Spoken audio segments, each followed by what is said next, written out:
So we have to discuss or analyze about the theme of I Wandered as a Lonely Cloud by William Wordsworth.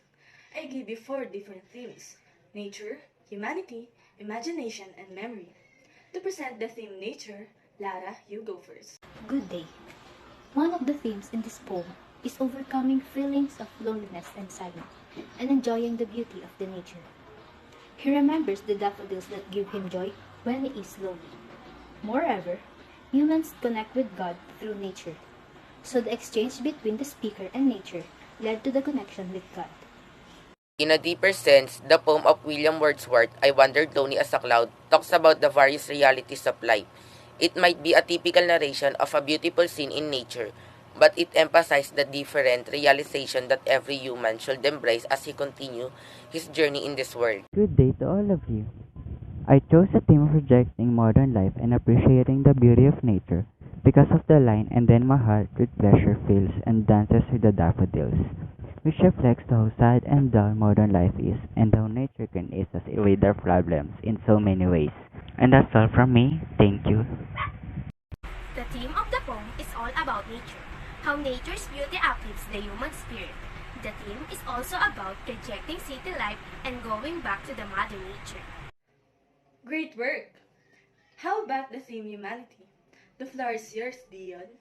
This poem illustrates the principle of natural supernaturalism. The daffodils are like angels and twinkling stars, and the bliss of heaven occurs in speaker's imagination.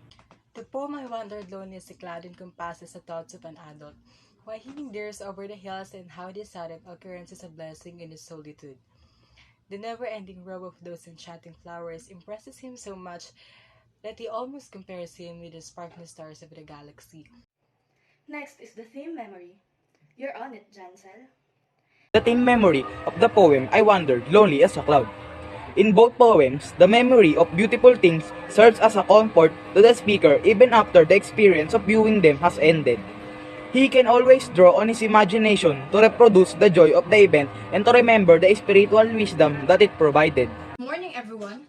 The poem talks about overcoming the feeling of loneliness. In stanza 4 and 5, the persona expressed the pleasure of seeing the nature that they could not help but feel delighted and comforted by the beauty it has. Not only did the persona feel contentment, but also the chance to appreciate and give importance to the wonderful landscapes the world has to offer. I think memory plays a part in the poem, as the persona reminds themselves of the moments they had when they were a child, wandering through fields and dancing with the daffodils. Even at an old age, when they are vacant or pensive, they still remember that their childhood was full of life and nature. Nice job! Now for the theme imagination. Sam, you're next. The poem I Wandered Lonely as a Cloud by William Wordsworth is all about a person being lonely. But when he thinks of seeing the daffodils, he always imagines him being happy, contented, and just enjoying his life. That's all. Thank you. What about you? The theme of the poem is imagination, as this line says, 10,000 saw I at a glance, tossing their heads in sprightly dance. This line says that the poet see 10,000 of daffodils at one glance, but it's impossible to see these numbers of daffodils only at one glance, and as he imagined them, dancing made him happy. This shows that imagination can bring us to another world where we can have our happiness and make life a good one by our imagination. Satisfaction or depression is what we can get based on our imaginative minds and how far can we imagine one situation.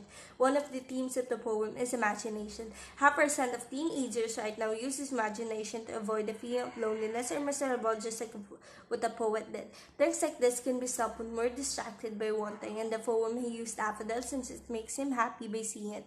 By using his imagination, these daffodils made him happier in his own mind.